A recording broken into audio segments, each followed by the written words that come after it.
Okay, Mary, what's tip number 3, please?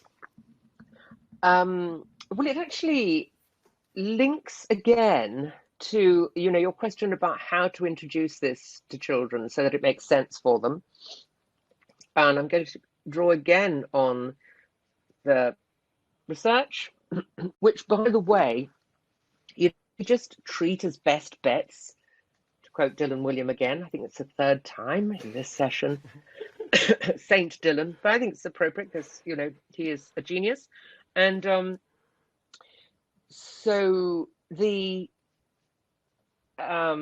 notion that, we want children knowing more, remembering more, and being able to do more, let us draw on some of the research, take it in the spirit of best bets rather than it being a 3-line whip, because I think this is one of the issues, legacy issues, still in the sector, I'm digressing a bit now, of things like the strategies, the national strategies. You are too young to remember them. Not probably you are too young, No, but no, a lot. I wish. A lot of and there was some great stuff in there, but there was also stuff that was a bit naff as well.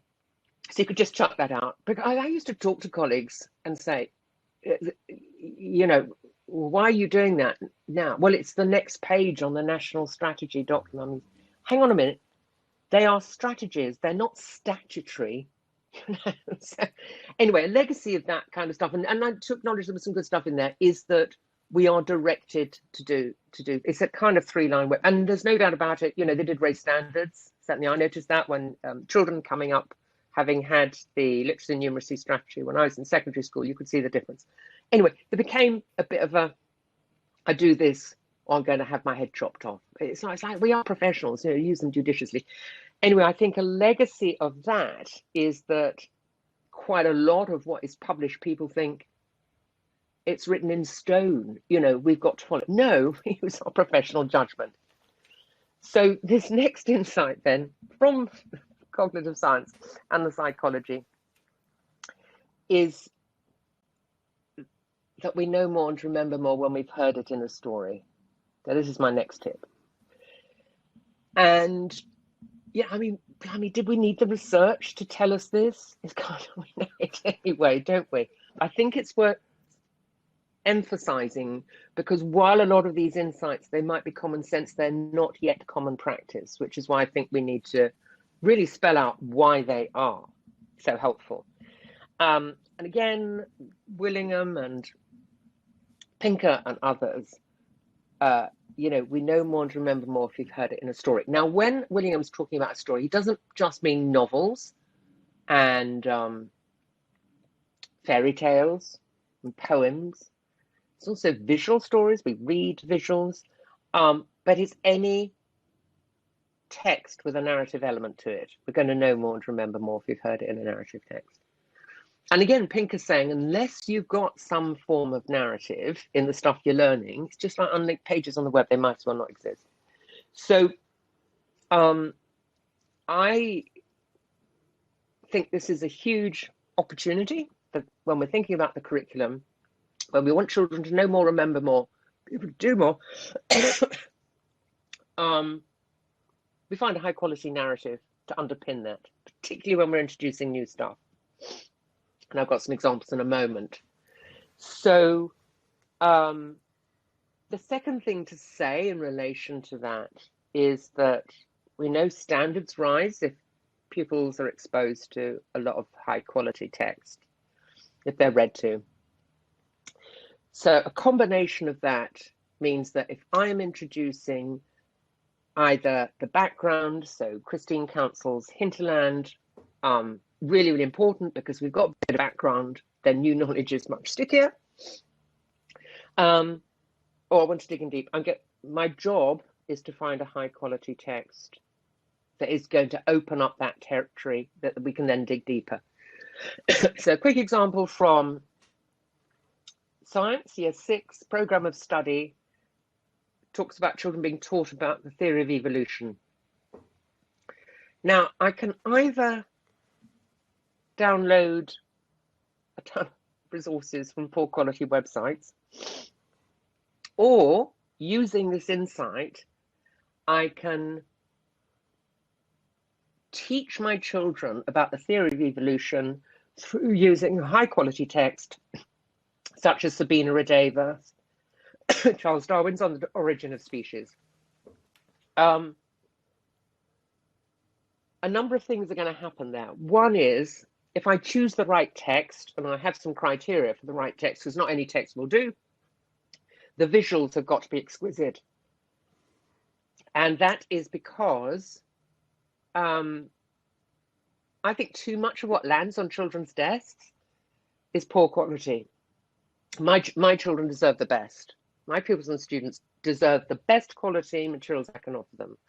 So the next thing is to think carefully about the tone, because quite a lot of the materials patronize pupils, or they try and jazz it up. And what I'm looking for is a tone that treats them as though they're intelligent human beings.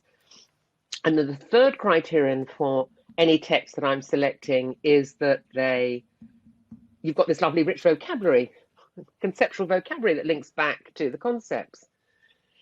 So in this example, Sabina Radeva, Charles Darwin's On the Origin of Species, the images are beautiful, the text is exquisite, and you've got this lovely rich vocabulary like geological record, extinct, species, sediment. This is all the stuff I want my kids to know, and it's there within the text. And I'm going to pull some of that out. The most important ones, whop them on a knowledge organizer and use those carefully. Now, this is a transformational way of taking pupils in, that's just one example, to that element of the curriculum that I want them to be able to know more, remember more, and be able to do more. It doesn't apply to every part of the curriculum because, for instance, in geography, I'm also going to want them to be out with their compasses and maps and OS maps and that sort of thing. But it's those parts of the curriculum, which is the bulk of the curriculum, where if we want children knowing more, remembering more, and understanding that background, selecting a high quality text is what I'm arguing for. So things like Yuval Harari's Sapiens, that extracts from the science. So we're not going to teach the whole text, I'm just going to pull some of it out. In history, Gombrich's little brief history. And that, Gombrich's work was written for undergraduates as a primer before they started their university courses. But I've used it for planning in year 8. And I was talking to a colleague during lockdown, they'd used it in year 5, because what happens with really high quality texts is that they're written in a way that can go across phases and ages. People who really know their stuff speak and write in a way that is really accessible without dumbing down. So also in science, you've got Richard Feynman, 6 brief lessons in physics. You've got Carla Ravelli's international bestseller, also on physics. People who really know their stuff, they're able to convey it in a way that takes you into this territory. And so I'd be interested in your views on this. The one place where I say, I think this is hard to do is mathematics. And the reason for that is because we've only got so much time. We have, we want to get all this stuff in really deep. We want children to be fluent. We want, we've got to think wisely about our time. But nevertheless, I think there are opportunities to unpick this in, say, for homework. In primary, I think there can be some nice topic work coming out of it. So, for instance, how many of our children, I speak to so many kids at Key Stage 3, say they don't like maths, which is such a crying shame. And I say, well, what in particular are you struggling with? And it tends to be algebra. And I say, well, why are you learning algebra? Most parents say they don't know, or for the test. I say, have you asked your teachers about why you're learning algebra? If they have, for the most part, teachers have told them it's for the test. I just don't think that's good enough. Of course the test is important, but we're on a bigger journey than that. So why is algebra important? Where does the word come from? How is the bigger thing fitting into what we're doing? And I'm just going to set that for homework. And so, we've got lots of opportunities for taking children into this because they do need to know the wide, the bigger picture, even if I haven't got time to do it in class. Similarly, in primary, you talk to children about, what an isosceles triangle is. And for the most part, they can tell you. But it's like, do they know where the word isosceles comes from? No, it's just such a shame that they don't. Because if they knew it came from the Greeks, I know isos is equal and skeles is legs. They've got a bigger mental picture of what it is, but it also skills them up when they bump into isobar, isometric, and other parts of the curriculum. It's got something to do with equal. And a fundamental one, how many of our kids know where zero comes from? It's like this beautiful, big, exquisite idea. And when we start doing this, so for instance, particularly zero and algebra, the examples I've just given. Oh, Fibonacci is another cracking one. Fibonacci's life story, brilliant. And I'm not suggesting we do that in maths lessons, but yeah, a nice little topic in primary. I mean, I'd say early key stage 3 as well. But when we start talking about, say, algebra and zero, and children finding that out, code for homework, it starts opening up and the cultural aspects of a curriculum, but it's also going to affirm the children whose families have come from either from the Indian subcontinent or the Middle East, because algebra, the balancing out of unknown quantities, it all starts making sense. But this didn't arrive ready-made to torture us in our key stage 2 and 3 curriculum. This has got an ancient history. So just a few brief conversations around that, I think, really good. Now, I was talking about this at before half term at a multi-academy trust in the Midlands, a primary multi-academy trust. I said I wouldn't necessarily try and shoehorn this into mathematics curriculum. I would use it as homework and I would use it maybe as a topic. Anyway, the maths lead across the trust came up to me and he said, no, I disagree. We use mathematical stories all the way through. For all the reasons that I described. So there's me worrying that I don't want to take them. He said, no, it just deepens it. And there's a fabulous website, I'm sure you know it, mathematics through stories. It's just, there's a lot out there. And of course, if you look at popular literature, there's masses of the Number Devil, The Man Who Loved Owning Numbers. There's huge amounts out there. And so the general public are interested in, and I just think we drop some of this into what we offer our pupils and students as well. So that's me on the importance of story. And the final thing to say on that, there's a great paper from, it's referenced by Willingham, Marriott and Paul's work of 2012, Storifying the Science Curriculum. Really, really fascinating because it was about, they were the equivalent of year 8s, I think, but in the States.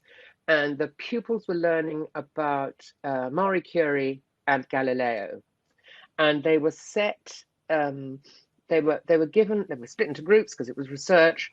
The pupils who had the straightforward text, information text, and then the other groups were given the same information but in a narrative form, but textually just as dense, difficult, demanding, etc.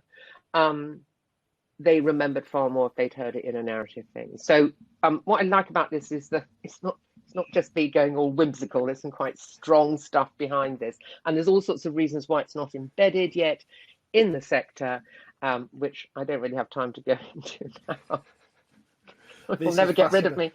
Well, I'll tell you what, strap yourself in here, Mary, because I have tons of things to ask you there. Because this is, I'll just give you my background here. So when I've often been a fan of stories in maths, but it was only when I read Christine Council's work on hinterland that I started to think, okay, there's a kind of name for this, and there's almost a justification and reasoning for it.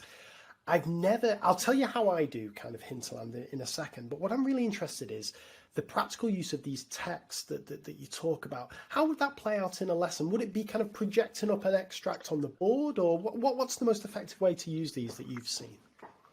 Yeah, so there's a number of ways of doing it. The basic lowest cost is for the teacher to have a text, show it through a visualizer, or if you've bought it on Amazon, a Kindle, and then the teacher reads it. That's a really important thing. The children are hearing this, I would also argue more than once, because the tendency is think, well, we've read that, they've got it. No, they haven't. They need to be read more than once. Fewer things in greater depth again. And so, but then what's happening in some secondary schools? So I was talking to Ahmed Khattab a little while ago, science in South London, brilliant leader. And in their school, they read a minimum of 800 words every lesson.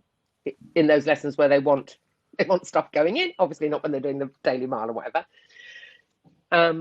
because they've implemented this work and research. And so what a lot of schools are doing, I don't know if it's the same with Ahmed, Jenny Webb is also doing a lot on this, producing booklets that have got this textual stuff in there, narrative text in there.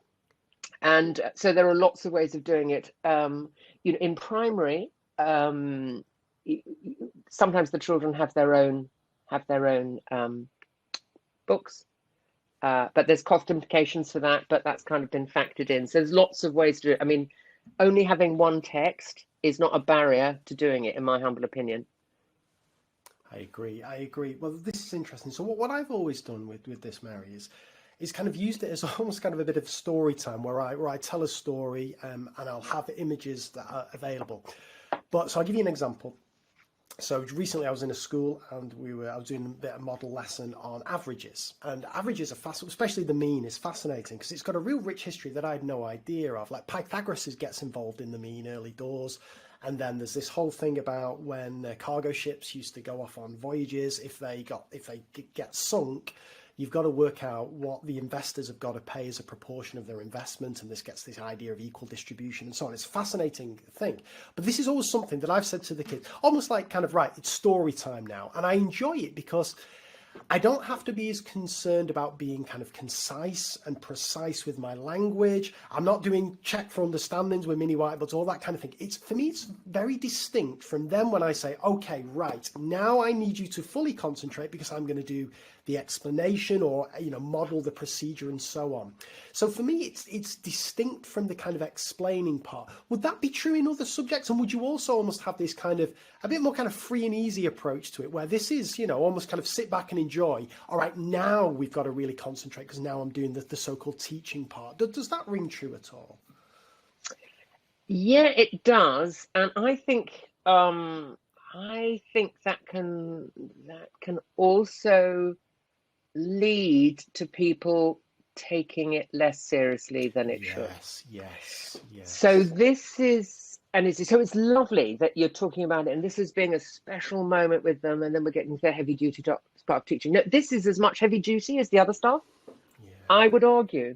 And so this is one of the reasons why I don't think it's embedded yet in schools, because we've all had that moment, and I'm sure you can think of one where we're reading aloud to a class, or we're telling them a story, and something happens to the atmosphere.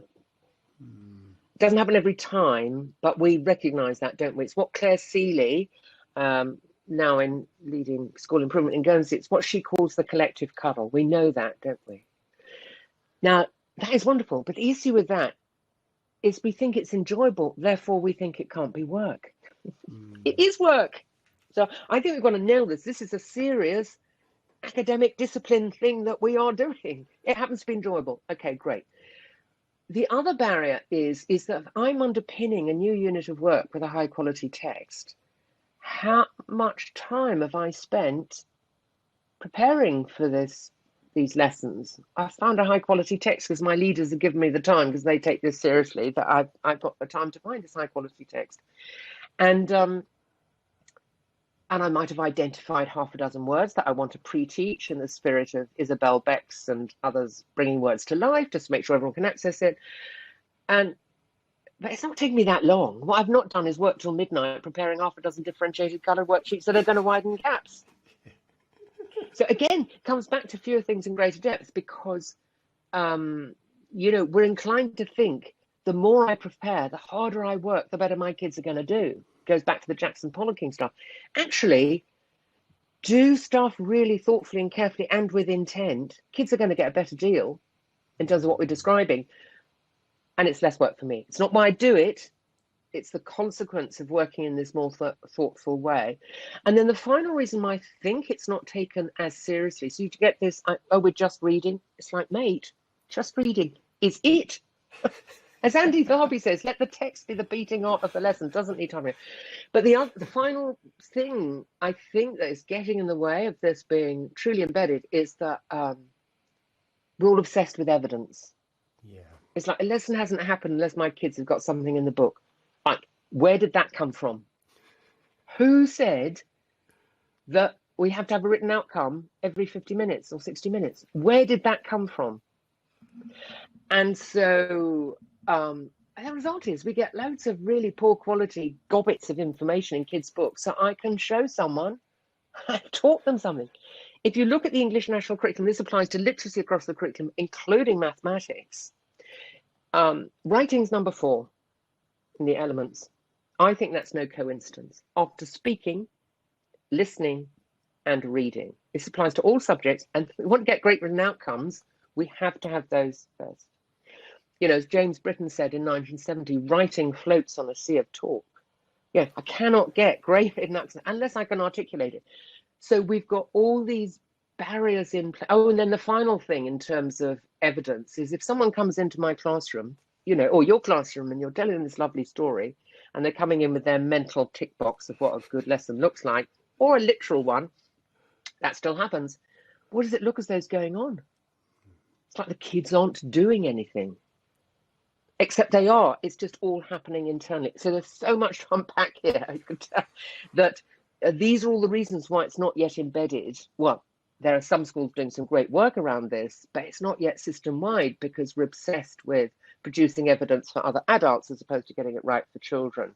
So yeah, that's my take on the story. It's fantastic that, you know, you're also using them as well, but it is far more powerful than we appreciate. Yeah, brilliant. So one thing I'm definitely changing now is in my own mind and students' mind, we're going to take this more seriously. This is going to be just as serious as the explanation. If you just permit me one final just question on this, Mary. One thing I've discovered since I've started doing this is the kids, so let's take the average example. 2 weeks later, you say to students, what do we do in that lesson? And they'll be able to recite this story. They'll be loving that Pythagoras, they're loving all that. The actual procedure itself, that's not quite got in as much because I think in maths, it's hard to do the narrative story of a kind of journey through, you know, calculating a procedure. So there's almost a danger, or maybe it isn't a danger, that, you know, kids have got limited attention or whatever. If they're going to cling on to anything from that lesson, it's probably going to be this nice, pleasant, you know, easy to digest narrative structure. Is that a concern or not?